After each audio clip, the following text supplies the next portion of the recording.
Guys, welcome back to another Brocosis YouTube video. Today we got our top 24 wide receivers for week 6 of fantasy football. And boys, before we get into it, we have a free group chat you can join with all of our extra rankings. This video only goes up to wide receiver 24 on our chalkboard, goes up to wide receiver 48. We have our top 36 RBs, 20 tight ends, 20 QBs. There's trade advice on there, waiver wire advice. You can even ask us your personalized questions, and it's absolutely free. Go check out Chalkboard. It's the first link in the description. Guys, it's the same every single week. Cooper Kupp at wide receiver 1.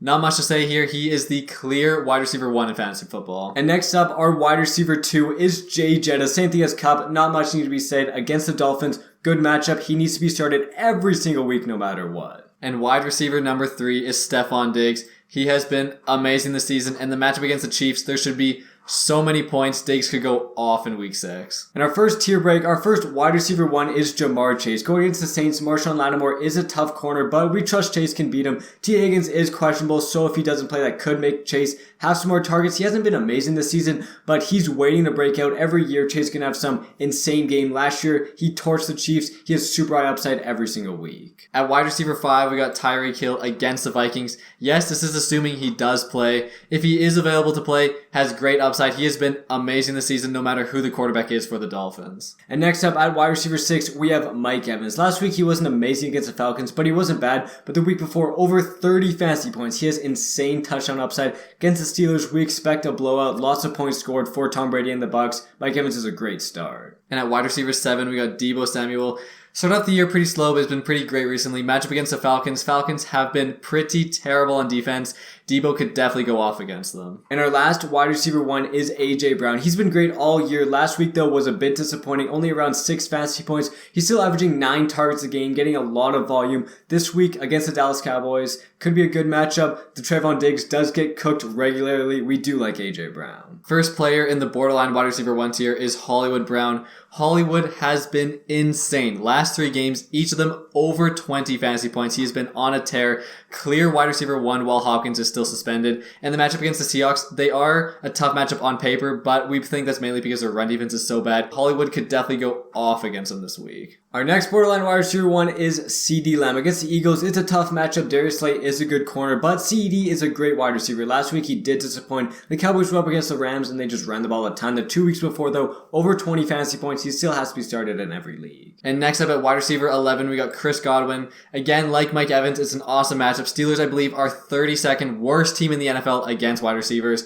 He could have definitely go off against them. Chris Godwin has great upside. And our last borderline wide receiver 1 is Mike Williams. His value does go up if Keenan doesn't play, down if he does play. Keenan does take a lot of targets, but Mike Williams, while Keenan's out, is a target hog. Last week got 13 targets, lots of games over 10 targets. He's that clear wide receiver 1 for the Chargers. First player in the next tier is Jalen Waddle. Jalen Waddle has been pretty disappointing recently. Doesn't have as much upside as Tyreek Hill, but again, if Tyreek Hill does not play this game, he goes way up. He becomes the clear number 1 and should have great upside. But again, if Tyreek does play, he's still a solid high-end wide receiver 2. And next up at wide receiver 14, we have DK Metcalf. He's been on a tear. The last 3 games, each game over 17 points, each game averaging 10 targets a game. Very crazy volume. Geno Smith has been very good. This week against the Cardinals, they could go down, could have to throw it a lot. DK and Lockett both get lots of targets, lots of catches. We love DK this week. And next up, we got Michael Pittman against the Jacksonville Jaguars.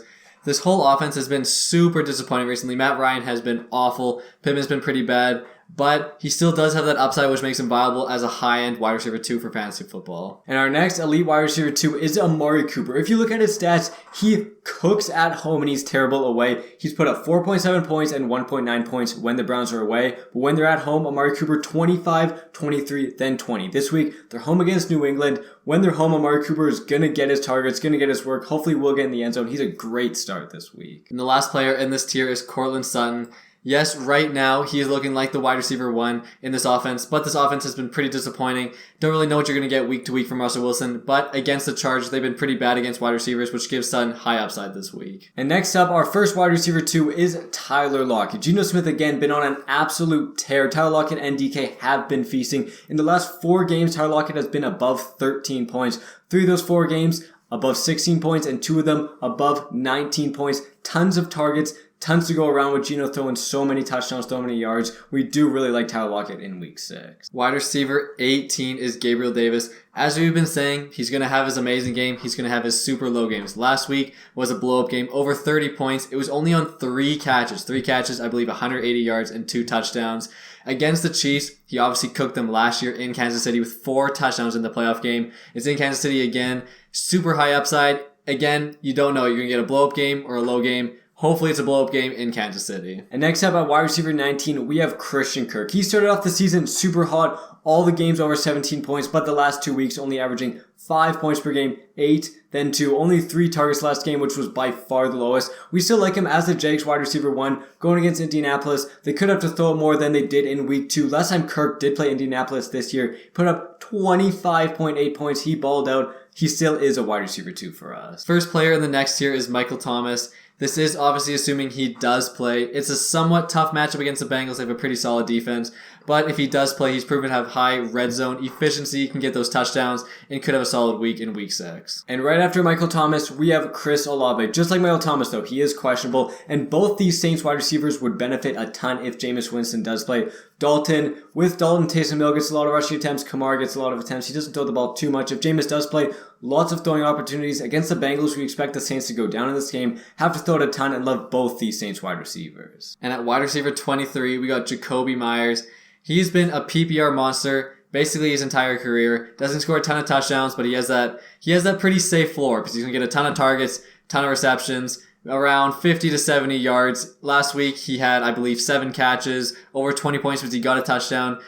Against the Browns in Cleveland, should have a solid game in week 6. And our last player of the video, we do have Deontay Johnson. Last week only could score 11 fantasy points, but he had the targets, 13 targets. Kenny Pickett could finally get him the ball against Tampa Bay. We expect the Steelers to go down in this game, lots of throwing. Pickett, what was it? Threw 52 times last week. Again, could get close to that if the Steelers get down by a ton. Deontay does have some upside in week 6. And guys, thank you so much for watching the video. Again, hit the like and the subscribe. And if you want to join our free group chat, it's the first link in the description. It has all of our rankings and everything on there. Again, thank you so much for watching. See you guys next time.